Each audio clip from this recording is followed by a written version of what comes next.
What I'm going to do with this, though, is going to hit my wand tool and just select those squares. I'm going to get rid of them. Except for the unfortunate part is I have this layer selected. So you can see nothing happen when I hit my delete key.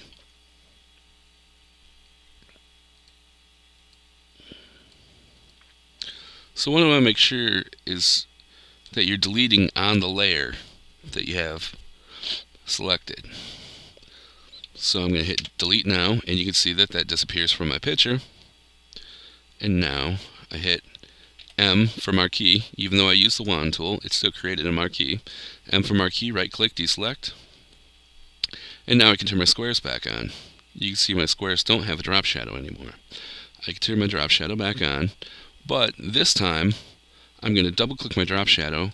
I'm going to turn global light off so that way I can change the angle that the light hits for my drop shadow for my squares. I'm going to bump the distance up, bump the spread, and the size. Change the color.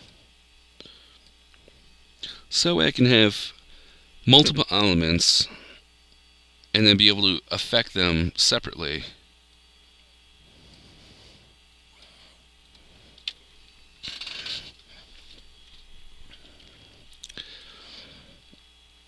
Also, you can change different layers to different fills and opacities.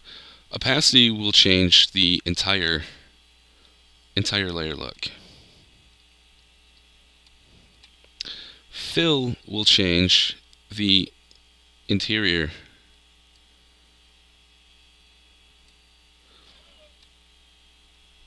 So by dropping the fill, it takes all of the color out of the object, but it leaves us with a drop shadow. Whereas opacity is the overall opacity of the entire layer, including the drop shadow. There are also different transfer modes. So like dissolve, sometimes they'll put little dots, they'll start to dissolve. Sometimes you might use screen.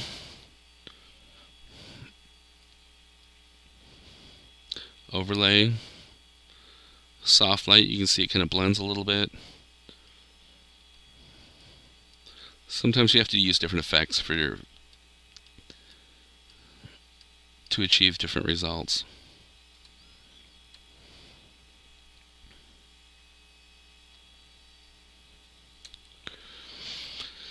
There's quite a few things that you can do with your layer styles. You've got drop shadow, inner shadow, outer glow, inner glow, bevel and emboss, satin, color overlay, gradient overlay, pattern overlay, and stroke. Each of these even has more sub options. So there's quite a few things that you can do. Like we could do a gradient overlay, and then we could grab like the standard chrome gradient here, and then we can change the scale a little bit.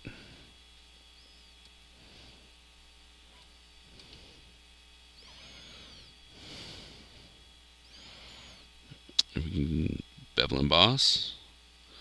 You can see it start to bevel that edge. Bump the depth up a bit.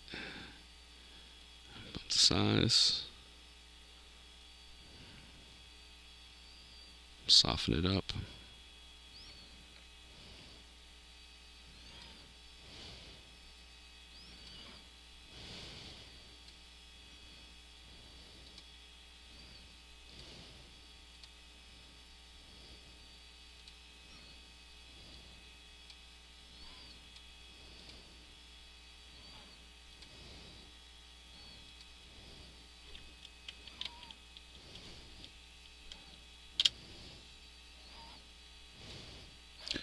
T for text.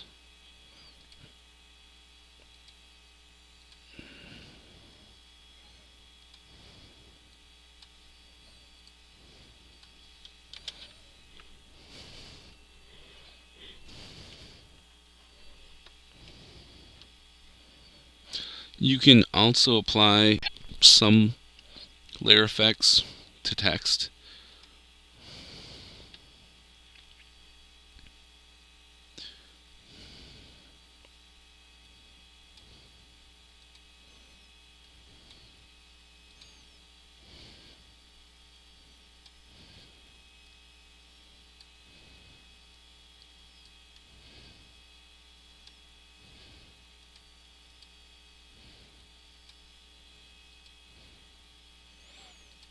I'm going to drop the fill down so that way I can see just the haze.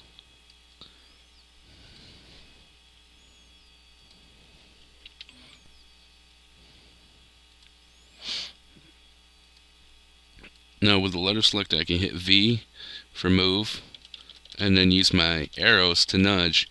If you hold down shift and hit arrow,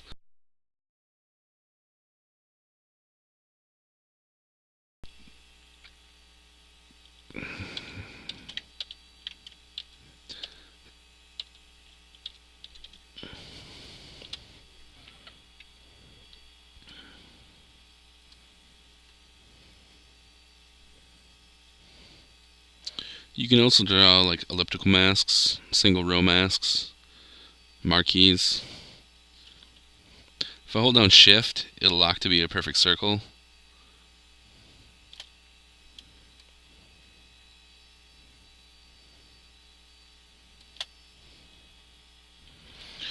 And then I'm going to hit M, make sure I'm in marquee mode, right click, select inverse. Now go through and just go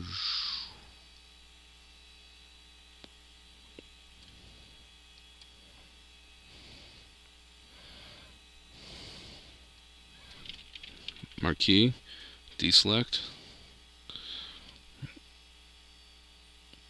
And now I can go and tighten up my gradient.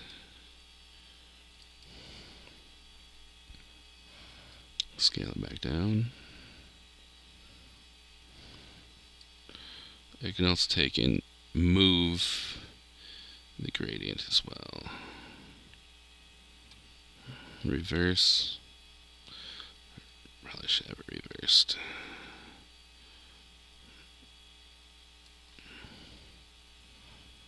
Okay.